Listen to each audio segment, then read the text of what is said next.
living live, cause I thrive. I might just blow your mind tonight. I'm so hyped, but it's no hype. From this height, it's direct, it's on sight. I'm your type, lend me your ears to show you that there's something in me. I'm not giving up, I'm standing right here, holding these days hostage, and I'll make this my year. We turning fear into love, and the love's in the air. I love doing this cause nothing compares, nothing can share that same type of feeling when you feeling them flare. They can't catch it, it's havoc. I rip to a tear, switch the scenario on stereos, I leave them impaired. Variables start to change and they're all in my range. I just gotta grab it, it's all mathematics. Every step is drastic, I make it fantastic. I'm trying to take your breath away, asthmatic. This is live through the stereo, go and let it blow, blow through the stereo. I'ma let them know through the stereo. Yo, here we go through the stereo, stereo. This is live through the stereo, go and let it blow, blow through the stereo. I'ma let them know through the stereo. Yo, here we go through the stereo, stereo. Yeah, just nod your head with it, so explicit and vivid. Every image is intricate, intimate. I put my all into it, no scrimmage and no rules. I'm a pro tool, hear my heartbeat, beat into the vocals. I'm so loco, lost my mind, oh no. It's Ponderoso, dope, so no overdose, cause it's dope, yo. Man, this is house grown, mixed with some milestones. So I let the style flow down like the Dow Jones, bringing it with some foul tones, letting the crowd know we getting loud, so it's eardrum rudiments. Yeah, we bring it rude again. Move, little hooligan. Music for tuning in, full time to the 10. I'm on my clock like I told you. Hey everybody, the Anti-Media Radio, once again with your host Nick Kirby here on UCY.TV. Make sure you guys bookmark UCY. Check out all the other awesome hosts tonight. If this is your first time joining us, chime in on the chat or feel free to give us a call and talk about whatever you guys want to talk about. Chime in on what me and DB are talking about. I'm joined here by my co-host DB Schwartz tonight. How you doing tonight, man? Doing well, man. It's starting to hit home now because I'm looking at the internment camps here, and they're starting to move people up to Murrieta, which of course is our neck of the woods now. And these kids, man, and then trying to reunite them with the families, and the doctors can't check everyone, and then of course that's going to spread infectious disease. And yeah, nice little litmus test they got here before the big boom. Another one of these little tests. Yeah, exactly. That's exactly what I think it is too. I read an article today back from 2011 from Activist Post, basically talking about how they're going to test run these FEMA camps that we've all been talked about. I don't know what you want to call them, internment camps, FEMA camps, detainment camps, whatever it is, but these people are being thrown in these basic prisons. You know, you got kids sitting there locked in cages, hundreds of kids all thrown in together. Apparently they're only being, the ones that are sick are being quarantined off with caution tape, apparently. They're being held in the same rooms and stuff. So I mean, we're treating these people like animals. Half the damn country is applauding it. And in fact, they think they should be treated worsely, it seems. And then it seems to me like a test run. You know, you look at these things, and you see a bunch of young males thrown in these rooms, locked in a cage behind bars. Basically, I mean, it's not a pretty picture. Well, if you heard what Biden said, he said we need this unmitigated flow of new immigrants to come in to help the economy boost back up and boom. What he's not saying is quite simply we need bodies for the meat grinder for what they know they're prepping for, and most of these guys that are in military age are going to get their citizenship through joining right before we need them. Yeah, you can imagine several million of these guys coming in and joining up. Yeah, and you know, here's the other thing: they need new taxpayers to try to keep this Obamacare thing afloat, because we all know this is a sinking ship as well. So they're going to try to do whatever they can to do that. Now, everyone's abuzz with this whole damn Hobby Lobby thing.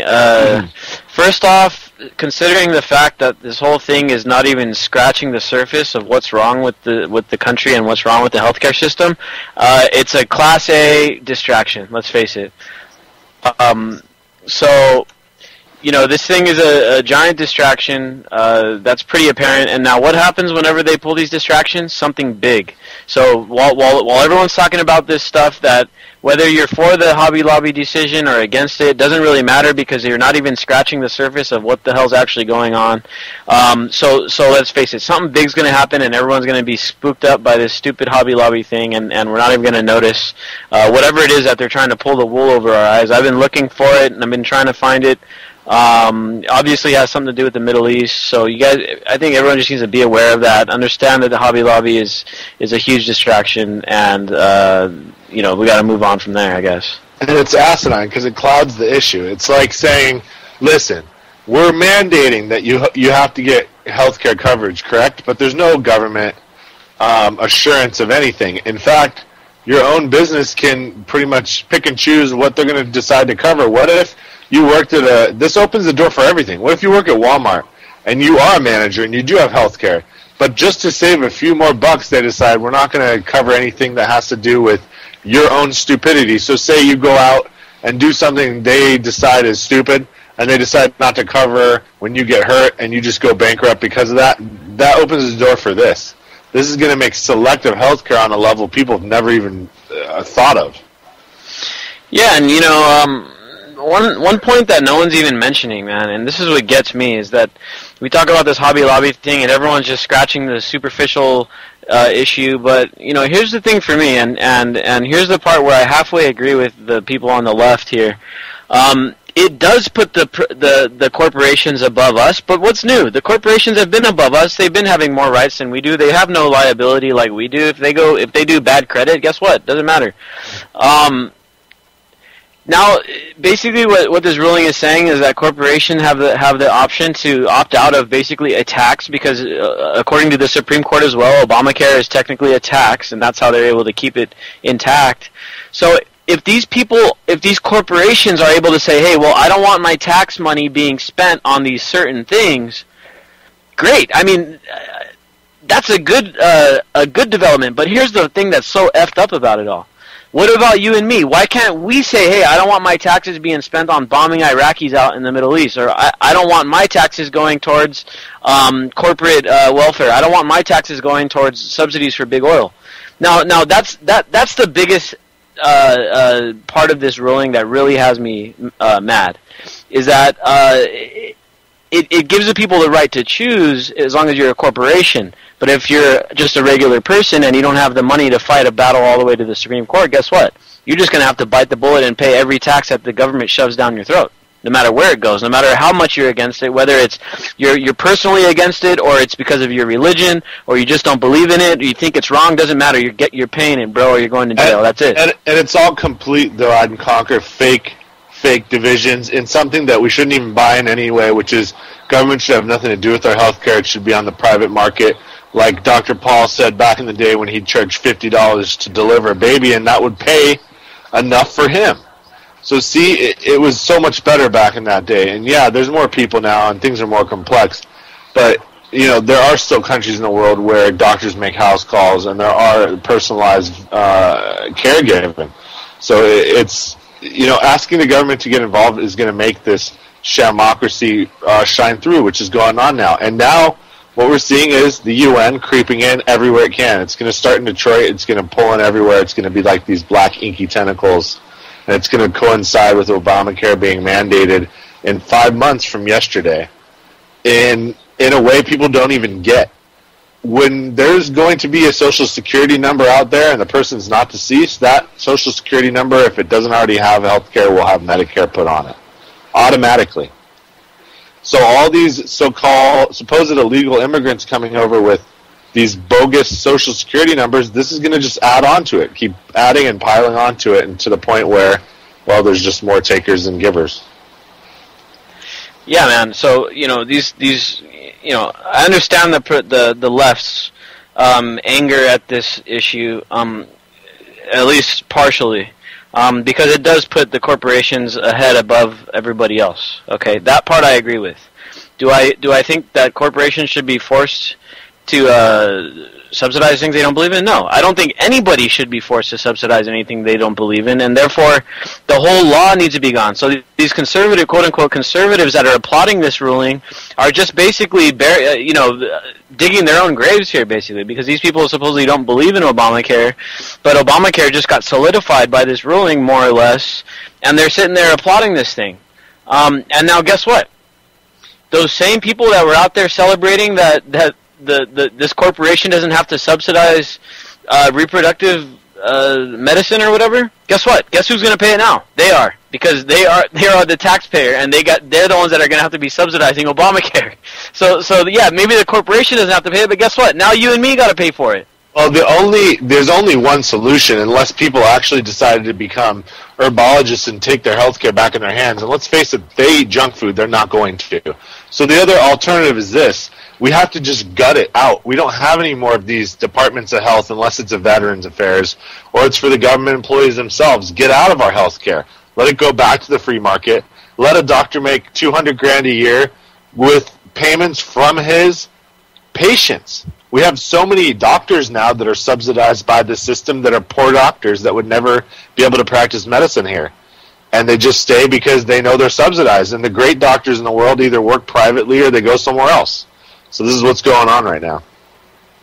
Now here's the other angle that a lot of people have overlooked. And now here's the thing, because the left understands this a lot, and the right knows it, they just don't really talk about it. But let's talk about the corporate welfare in the form of patent trolling in favor of big pharma. Okay, and now if you look back at the TPP leaks, the TPP is going to be basically the patent trolls' wet dream, where they're going to basically do away with all these generic drugs. Now, one of the reasons why our healthcare is so damn expensive, and the reason why people are so mad that now Hobby Lobby isn't going to be subsidizing this medicine, because it is very expensive, but the reason is because they allow this massive amount of patent trolling. You know, and these guys get this crazy amount of time to have exclusive, to make this medicine exclusively. So what's going to happen? They're going to start making a black market for reproductive health. You know what I'm saying? And then it's going to be like ecstasy. You don't know what the hell's in it. You know, so we have to understand that the reason why the healthcare prices are so damn high, and the reason why they're able to pass this bogus stuff like Obamacare, well, it's because the regular people can't really afford this medicine. Because A, the patent trolling, and then B, you got all this corruption, this revolving door. The FDA is basically, halfway funded by the pharmaceutical industry, and then the other half by Big Agra. So you got this corrupt situation.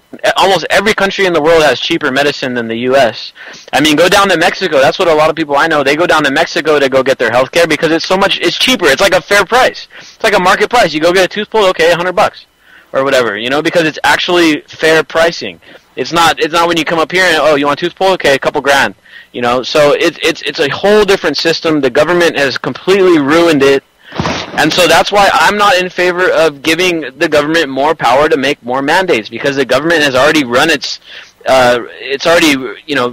route through the medical system, and it's already ruined it. We don't need more of it. We need less of it. Right. I mean, less of it in every facet of our lives. They really didn't do much except, create a giant behemoth of a military that kind of dictates what the rest of the world does and feeds this elite class that feeds out people around the world in their own elite classes, and that's how it works. The corporatocracy starts and ends here, and it's enforced here, and then other nations play this game of, we're against this and that, and we're going to start a war, and that's all just a big puppet show. We just have to end the reliance on a few people and make everybody rely on themselves as much as possible, and it just kills the stranglehold of the power.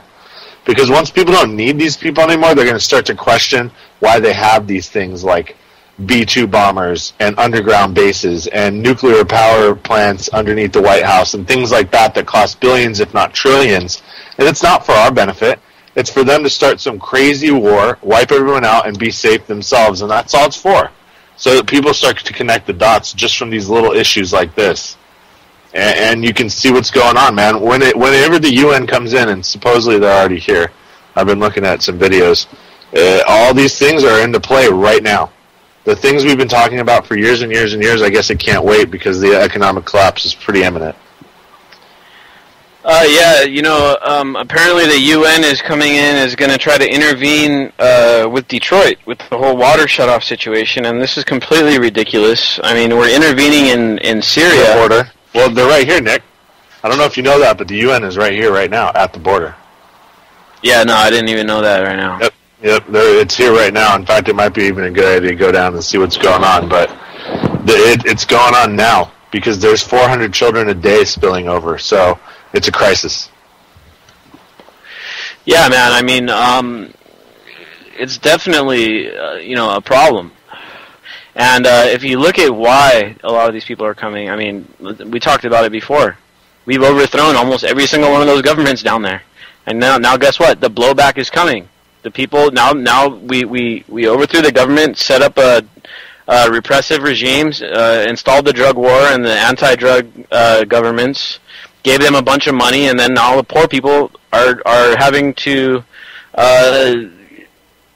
reap those reactions to these actions that we've done. And now it's become an unlivable situation in a lot of Latin America, and now these refugees are coming up here because of what our government has done. And all these people are blaming these refugees for coming. It's not their fault. Our government has done more ruin than anything else down there, And so it's a manufactured crisis. We're causing it to happen, and now the simple-minded people in this country are blaming it on the immigrants, which is hilarious, because if we actually had a legitimate system, immigration is golden. You'd love immigration. It's great for the economy. If we didn't have this huge corrupt system that people fall through the loopholes in.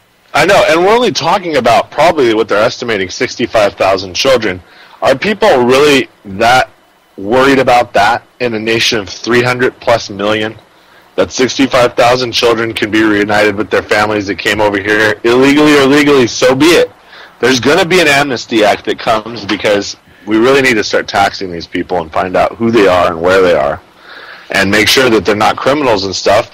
And then either the border will be shut if enough people want that, or if enough people are like, well, maybe we should do some leniency, NAFTA will be created.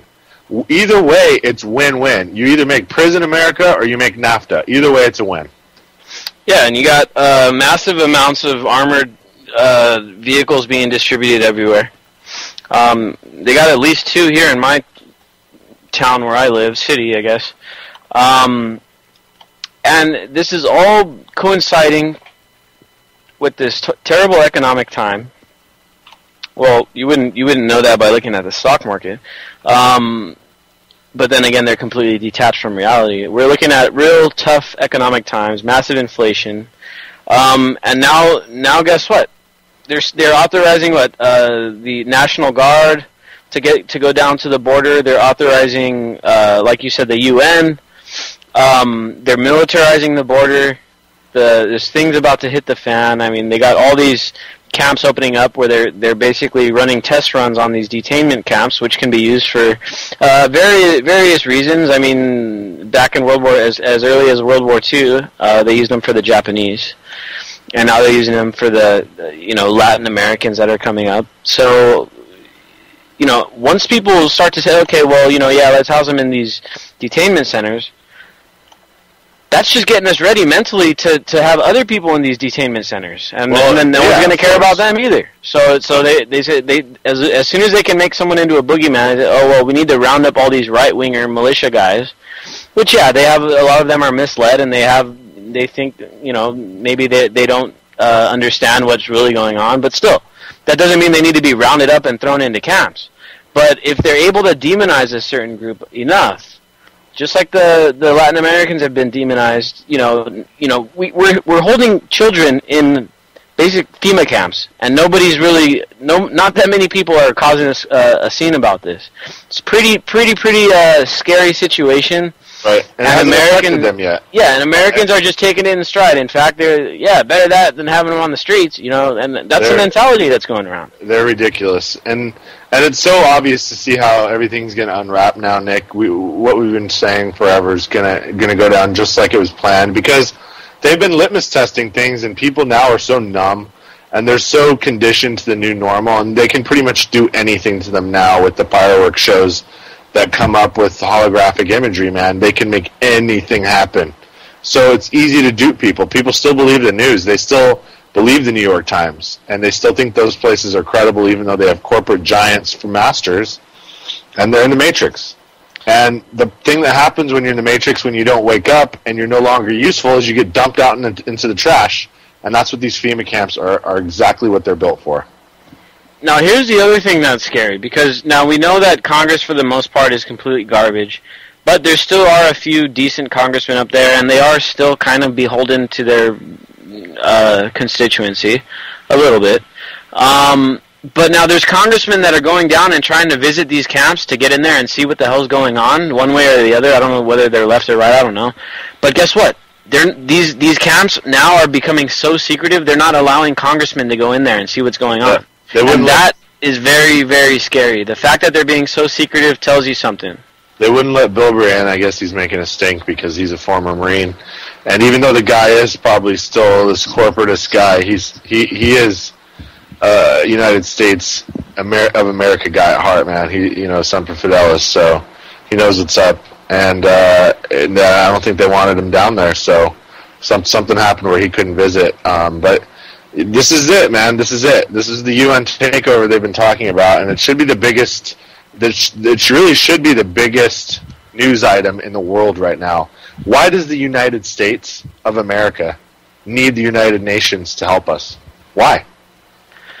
We're the richest country in the world, and if you think we're not, take a look in the mirror and look at yourself, because even if you're poor, you're living the dream. We are fantastically wealthy. And the fact that we need the UN is a smokescreen. I mean, Obama just asked for $500 million to send to the Syrian rebels, who are, partially aligned with this ISIS fighters and stuff. So the fact that we're sending billions of dollars overseas, yet we need the UN to intervene on something as simple as people in Detroit getting their water shut off. What kind of nonsense is this? This is like it's not even real life. We're sending money out to these... Why do we need them? I thought the UN was there to provide humanitarian aid for countries without our resources. I thought we were funding the UN. Why is the UN now coming back in any capacity within our borders whatsoever? We don't need them. We have trillions and trillions of dollars of assets that we could liquidate overnight and wipe our debt out like you wouldn't believe it, and then buy the whole world over again. People don't get that. But yet they accept the UN. It's the media, man. The media is this hypnotic force, and it's really our duty to break that. As slowly and as steadily as we have to do it, we'll do it. But this dog and pony show, this wag the dog show, it's just being bought and lapped up by voters. That's the biggest problem, is these are the people that vote. And despite all of our time and effort that we've done, putting into this stuff, I found myself getting really frustrated the last few days with this Hobby Lobby thing, man. And I thought we got past all this stuff, but apparently there's still a lot of people that really buy into this dog and pony show, and they somehow, I don't know if they just like it for the drama or what, but no, but they have strong moral convictions on one side or the other, and they forget that they're a human being. They're in the party of humanity first, before they're a Democrat, Republican, Libertarian, what have you. Those things are just an easy way to identify with people that kind of buy into your ideology, so you can kind of start to meld your minds and form something better, and then come together with people of opposite things and debate and get to a better society. That was the whole point. The division was there to create something better out of both. And it's so far skewed along those lines now that you even have intellectuals. You can't call yourself an intellectual if you're a Republican or a Democrat. If you subscribe to a party because you don't listen enough to the other side, you're pigeonholed. Yeah, man, I saw this funny post today, a bumper sticker that said, keep the immigrants and deport the Republicans. But I saw it and I was like, well, I wish it would have just said keep the immigrants and deport the idiots. It would just be kind of coincidentally that most of those idiots would be Republicans and Democrats. But well, they have strong opinions about things that are. What are you going to do, man? They're human beings. So if you're on the Democrat side and you're the bleeding heart, well, yeah, we want to let them in. But if we let everyone in, we might as well just annex it. We might as well just take the whole country over and whatever. whatever may be, and that's NAFTA. Or you have the other side that says boot them all out, and then you have Prison America where me and you have no rights because we're trying to keep ourselves safe from imaginary enemies. So I don't want either of those things. Yeah, I mean, you know, neither side gets it. In reality, a few things need to happen. If we ever wanted to say, okay, well, you know, why is the immigration thing happening? Well, okay, I said it a few minutes ago. We went in and knocked out like 17 governments in Latin America and replaced them with dictatorships and installed an American puppet. Okay, that's 17 of our problems right there. And then you got the big elephant in the room, the damn drug war. That you know, these countries try to liberalize their drug laws, and guess who Big Brother comes down and says, "Oh no, you better not legalize drugs." That's us. That's our government. Mexico was on the verge of legalizing drugs not too long ago, and guess who came in and said, "Hey, we're going to cut your $15 billion a year that you get from us in Humvees and helicopters." Either that, or you don't pass these laws that allow drugs to be legal. Yep. And then you have our test bed of Colorado, where they've already started to corporatize it, and it's going along glowingly, and it'll only add to the further corporatization of marijuana, and then eventually it'll become legal in the whole U.S., and I'm sure they'll still lobby and still hold hostage the rest of the world, whatever they can, to keep it illegal so that they become the monopoly worldwide. Well, yeah, and then they're going to, you know, they're going to legalize marijuana in a matter of years, and we all know that's coming. But then they're going to sit there and ignore the rest of the drugs. And they don't understand that it's the very idea of having a war on drugs. You can't have a war against substances. You just can't do that. You could have a war against an enemy. You can't have a war against an ideology. And really, this is just a war on the war on drugs is just a war on dissent. Because anyone that's willing to use drugs is willing to break laws that they think are unjust, and therefore those are people that are probably free-thinking type of people, and they don't want those people. They want those people in prison. Because if all those people were out of jail and they never had gotten in trouble, think about what they would have accomplished by now. I mean, no. But there's always those two schools of thought, too, where they've experimented themselves with LSD and a lot of the monarch stuff, and they know how to use things for their advantage. They don't want you figuring it out and opening your own mind. But even that way of thinking is changing. I think that there's a certain segment of people within the scientific community that just don't buy into the dogma and show results and show things like mushrooms can help cure people from their stress in combat and things like that. These are remarkable new things that are being pioneered, and things are slowly starting to change. It's just up to us to, you know, bridge the acceptance for society, because it's mostly the old folks that care about. They're the ones that watched Reefer Madness. You know what I mean? Yeah, and they're the ones that vote. Right, and soon they won't vote anymore. And, you know, the baby boomer generation still votes, but it's more like they feel they have to. And most of ours really don't, but once it goes to cell phones, they sure will. And guess then what? It'll become a real democracy. So if you think about it, okay. So the old people are the ones that vote, right? Everyone over 40 pretty much votes. Anyone that's over 40 and white, they pretty much vote. And guess who watches TV? Those same exact demographic. So even though the majority of the people in this country, I think about 40% make up independents. However, you'll never hear about that on TV. They never talk about political independence on TV. Everything is left, right, Republican, Democrat, of course. Even though the majority of people in this country already know that the two-party system is a failure, that the politicians are failing us, guess what? They don't vote. Those people under 40 that know that shit's messed up, they don't vote. And I don't blame them, because voting, I don't know. Voting hasn't really changed much in the past 50 years. But, you know, if you look at the demographic of the people that watch TV, we talked about it a while back. The median age of someone that watches The O'Reilly Factor was like 72 years old. Okay? So, I mean, we're talking about policy being written by the old folk, and it's affecting all the rest of us. And it's hurting the rest of us, and this drug war continues to prevail. You know, if legalizing marijuana was set for a national ballot, I think it would pass.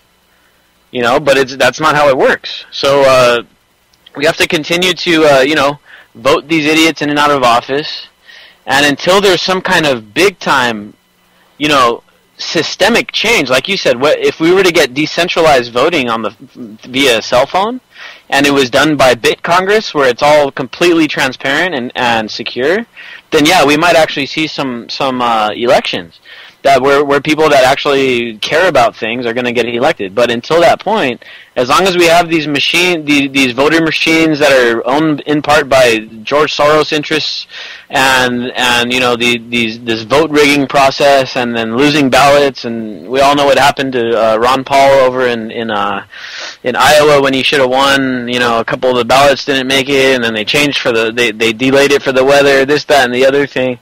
This is the kind of stuff that is not going to change until we have some kind of systemic, revolutionary change in the voting process. Yes, it's going to. Everything will change. We'll spearhead it.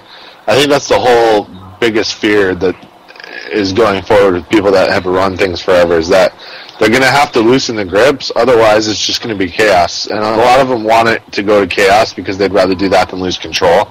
And then other parts like, wait, all this progress, all these things we built, they'll all be lost. Everything's going to be ruined if we all have this giant war or some huge conflict happens. And why don't we try something like freedom? I actually believe right now in Colorado, and it will spread from out, that they're attempting things like that. Like that things like that are going on. It's no coincidence at the airport there and everything else that a test bed of sorts would go on there. And there's other countries around the world too, like Uruguay, right? They passed it where it's decriminalized, and even their president was smoking, I think, with one of the vice guys when he went down there and interviewed him. So everything's changing. Everything is changing, and certain people are scared that it held on to control forever, and they're getting desperate. Yeah, man. Now here's a poll I wanted to bring up while we're on this topic. Not a poll, but just something here that is just absolutely ridiculous. 2/3 of Americans want their member of the House, which is part of Congress, booted. Okay, so 2/3 of people do not want to see their representative in the House to be reelected. But guess what? Out of the recent elections, out of 293 House and Senate members that were having to compete for their seat, guess what the score was between incumbents and challengers? I have no idea. 291 incumbents won re-election, and only 2 challengers won. Yeah. Okay? And this is despite 2/3 of people that want their representative out. Isn't this how Leland Yee got re-elected? The gangsta of Chinatown, dude. We have a guy that's a probably member of an organized crime syndicate that holds an office and was using his sway to ban guns there while lightening, I guess, the international shipping codes or something to get less of their crates checked and stuff like that. This guy's the worst. And people reelected him. And he's in jail too, by the way, isn't he? Well, they voted for him, but he's he's no longer he can't be eligible. He's ineligible, but like 300,000 people still voted for him. Yeah, he would. I think he would have won. Yeah, something like he had 300,000 votes. Yeah, it's crazy. It's absolutely insane. So it's like people get it. They understand that something's wrong, but guess what? It's not that not enough people are voting about it. It's that the system is rigged. The Republicans and Democrats have rigged the electoral system. You know how hard it is to run as an independent in this country? It's almost impossible. Right. And not only that, if you do get into the race, guess what? The media just completely ignores you, so you still have no chance anyway. You might as well have not ran because you don't have a chance anyway.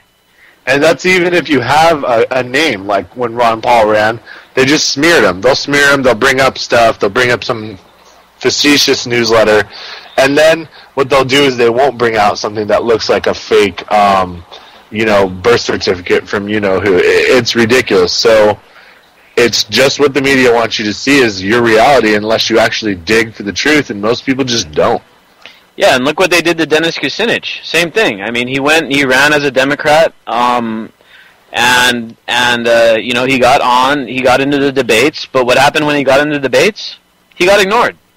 I mean, he got treated like Ron Paul got treated for the Republicans. And that's just what they do. So, I mean, honestly, I don't know. I mean, these people that think that they could, get in and change the Republican or the Democrat Party from the inside out, I just don't see it happening.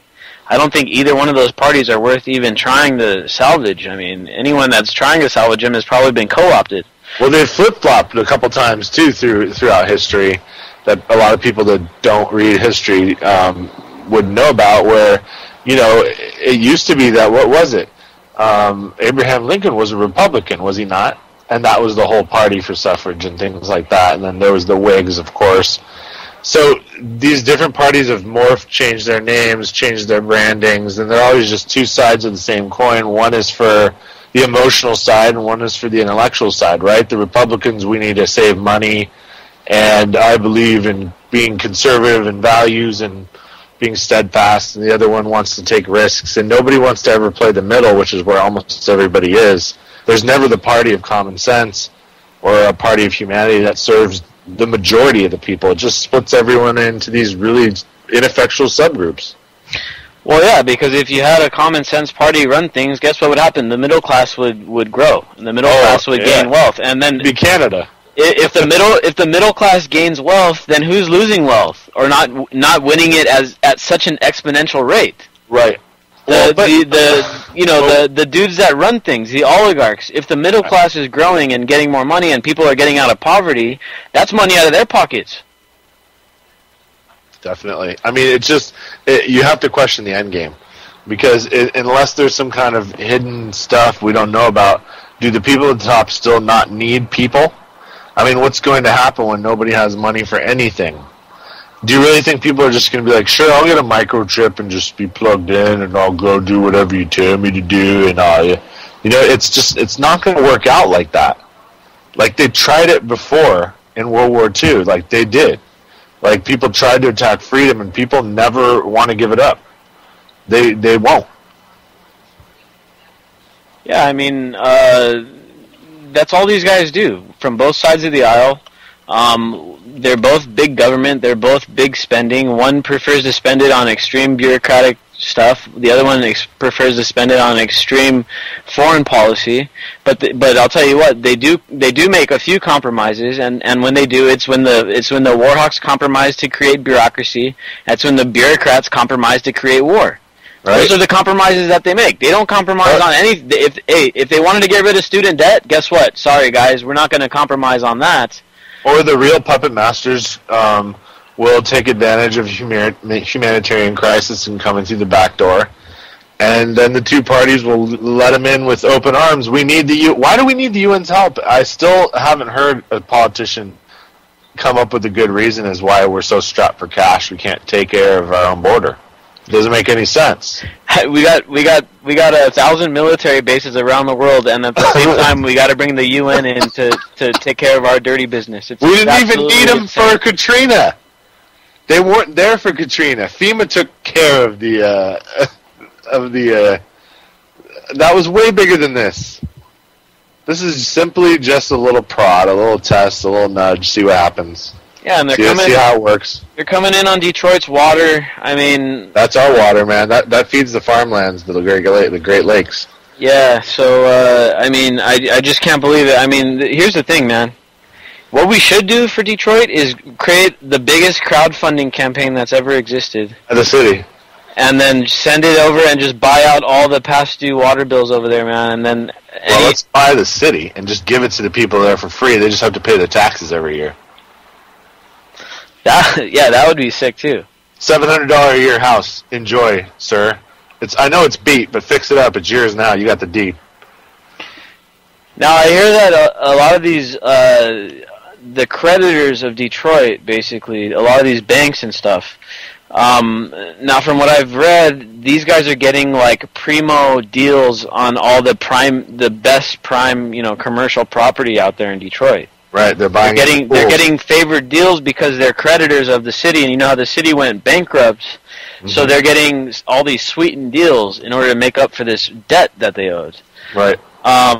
So I mean, there's a lot of big corporations and banks that are getting huge chunks of Detroit. Well, yeah, Detroit's becoming what it was in RoboCop. You know what I mean? Like, the city's no longer a city; it's now a corporate-owned residential entity. Yeah, basically, man. And now they're bringing in the UN to go and provide the water for this stuff. I mean, I just can't believe that we're allowing this to happen. The fact that we've got the money to send everywhere else and do all these other things, and we just can't do we can't do that. I mean, it's just ridiculous. How many helicopters did we just send over to Iraq? I mean, and how much do these helicopters cost? Yep. So I mean, for the amount that we just sent over there, we could have got all of these people in Detroit their water back. Yeah. Well, like, we can see what's going on. One's on the northern border, one's on the southern. One's a water supply, one's, of course, going to come up and create a humanitarian crisis and spread disease and all kinds of instability, and, of course, bring out all these latent racists that will probably go against anything that doesn't look exactly like them and makes them uncomfortable. And that's going to bring out all these other crazies. And it's a nice little stirring of the pot down here, Nick. We're in a little tinder keg. Yeah, man. Now, I'm sure everyone heard about these dudes that turned back these buses or whatever. And all I can say about these people, what was it, Marietta, I think it was?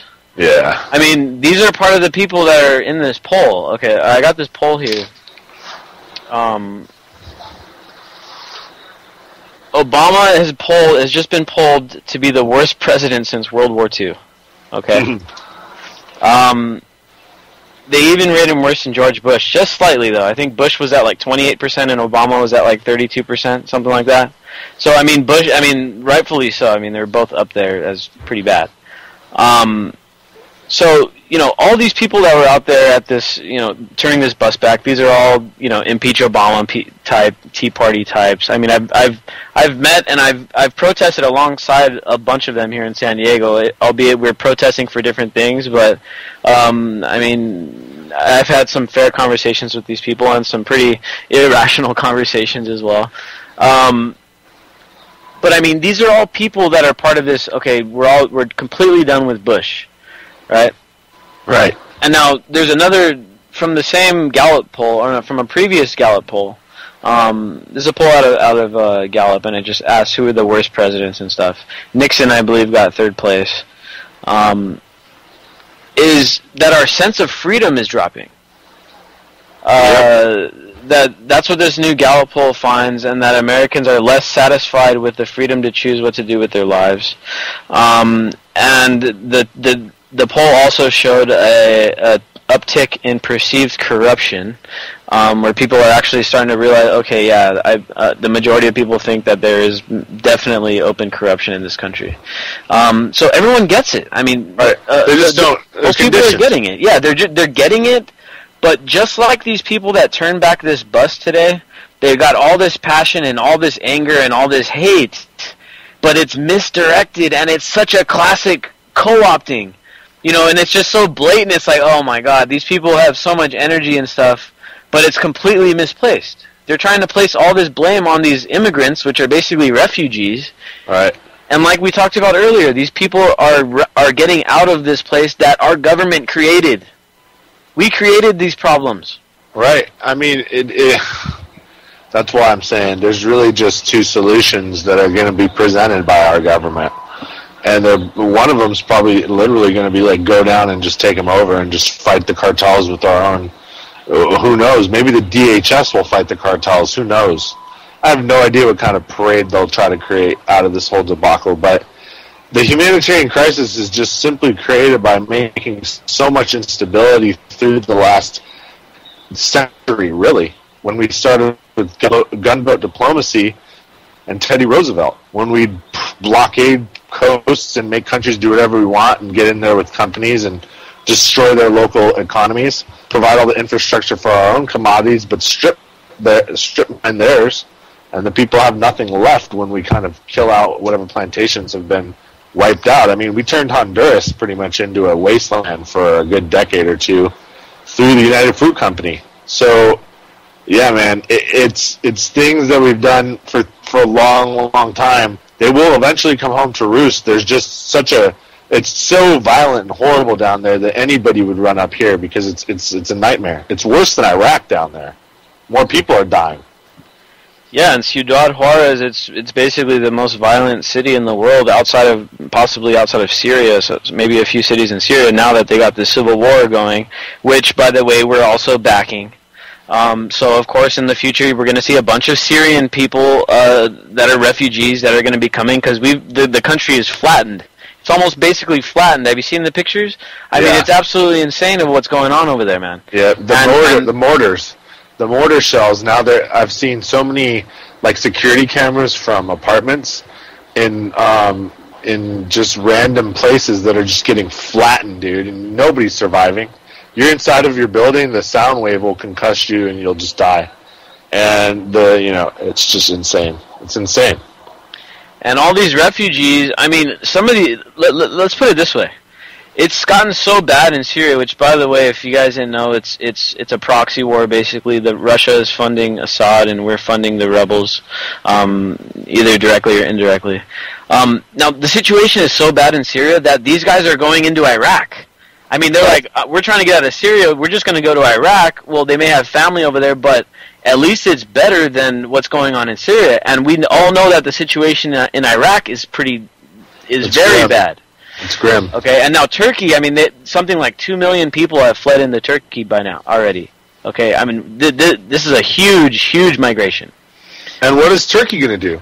Because Turkey now has a burgeoning state on their southern border with the Kurds, and they really don't want to tolerate that. They have an extreme dislike of them, probably similar to how they feel about Armenians, at least from a governmental standpoint, where they're just pesky kind of people that have always nibbled on their borders of what they consider the old Ottoman Empire, pretty much, borders. So you have all this division and crazy sectarian stuff going on there, and it gets just worse and worse by design. And now it's crazy. If you mention that, people leave Syria to go to Iraq because it's a little safer. It's just insane. Yeah, man. It's just absolutely mind-blowing. And now when as things progress, we're going to see a lot of these immigrants. Of course, we saw a lot of Iraqis come into the country after we invaded Iraq in 2003. So we're going to start seeing a lot of Syrians coming into the country, man. And once again, these immigration crises are manufactured by us. It's of our own making. It's our foreign policy that is causing all these places to become so destabilized that the people just want to get the hell out of there and abandon their own families and abandon their own homeland. And if you think about it, I mean, most people don't want to do that. People don't want to abandon their families, leave their cities, their towns, their countries. No, their culture. I mean, they don't want to leave their culture, yeah. Why would anybody want to do that? It's not like they're doing it because they just want to.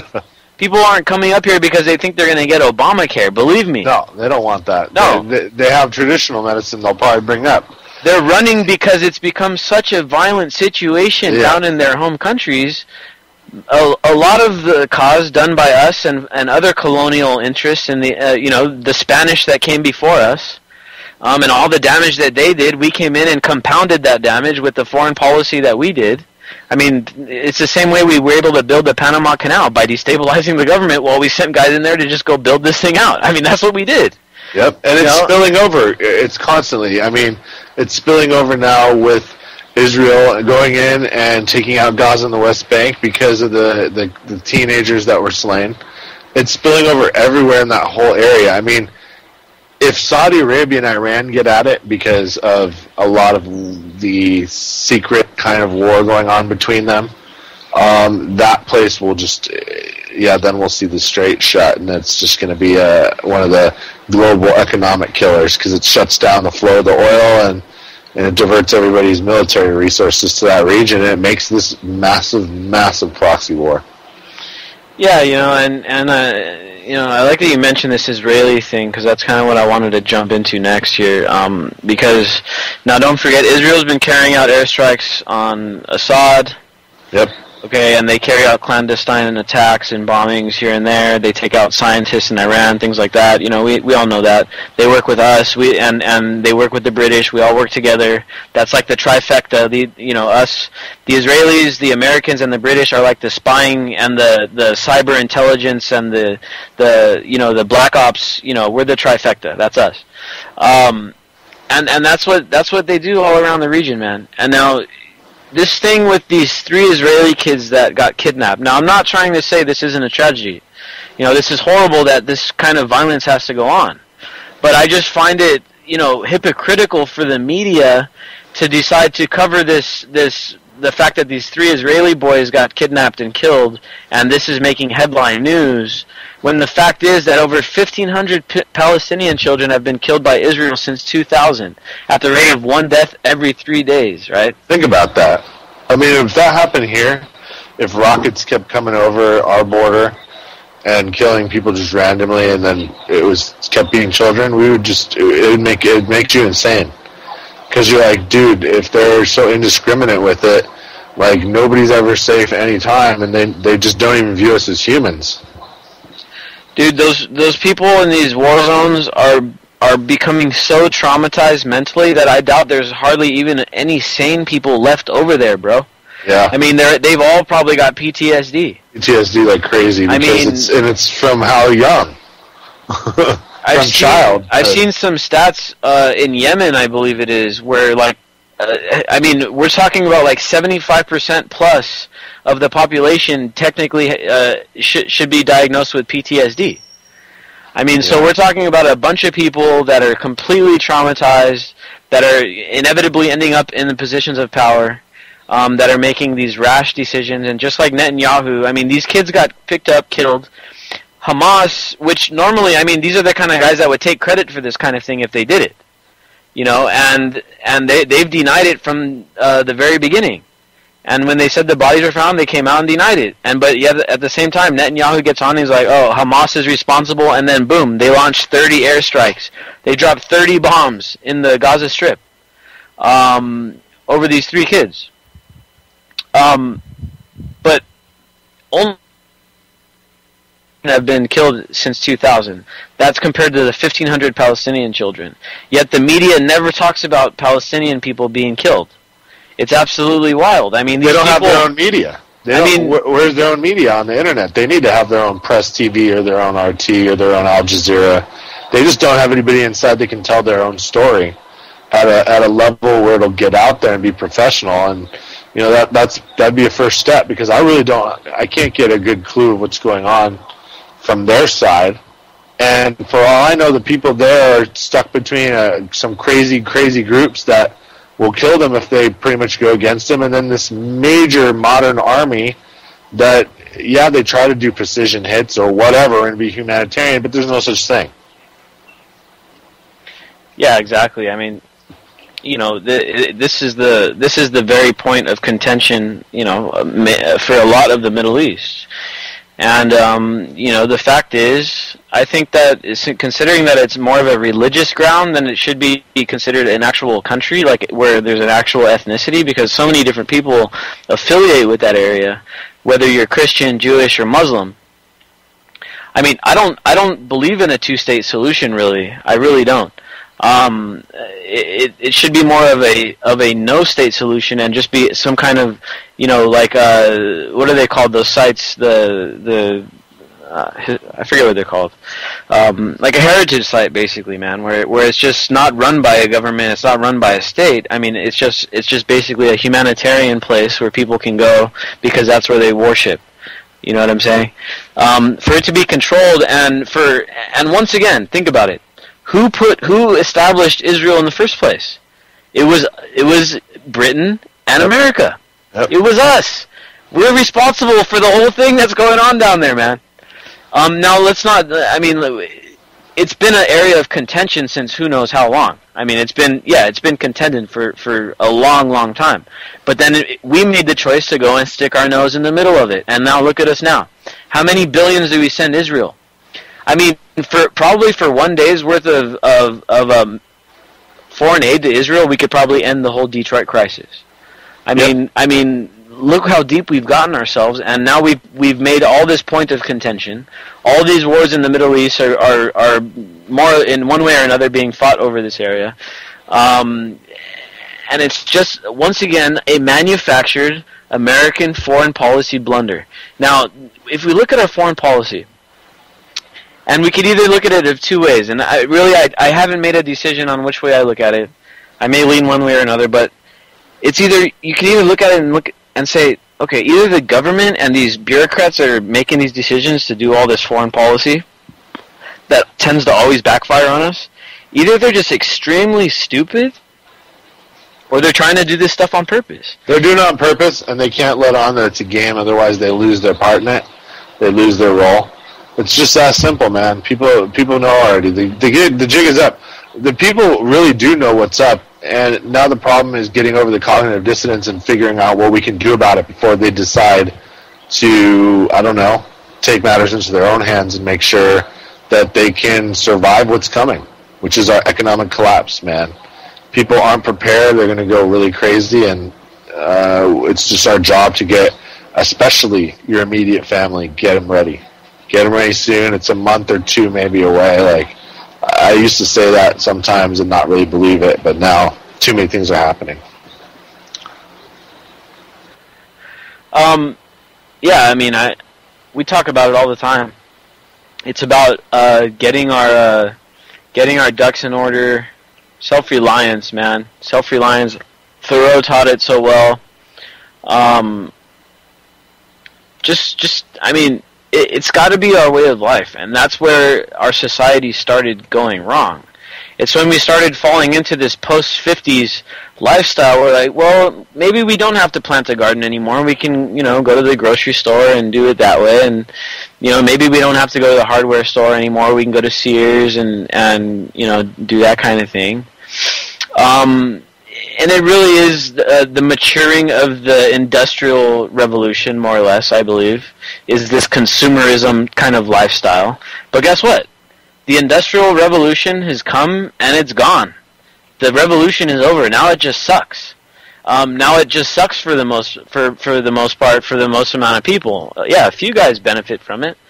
But now is time, and we talked about it last show, and as we move up to this next level of, civilization, it's the open source revolution. It's not the Industrial Revolution and the government and the patent revolution and everybody patenting their stuff and everyone charging an arm and a leg for their medicines and driving the cost of, birth control. I mean, I don't even know. Someone was telling me today, I got into a talk with somebody and they were saying, yeah, well, the thing is that this birth control isn't cheap. It's very, very expensive. I didn't get into the numbers, but I'm guessing that this stuff could cost maybe, $50 to $100 a month. And that is a lot of money. And that's also because of this Industrial Revolution style capitalism where it's all about patenting everything and hoarding everything and monopolizing everything. That time is gone, man. And if we don't realize that soon, I mean, that's really going to be our downfall, because economy is what underwrites any civilization. Economy underwrites your civilization, and agriculture underwrites your economy. So, I mean, these are the steps that we got to take in order to, make a move towards a more open source, democratized economy, democratized rulership, where it's more autonomy for the local areas, the communities, the states, the cities, whatever.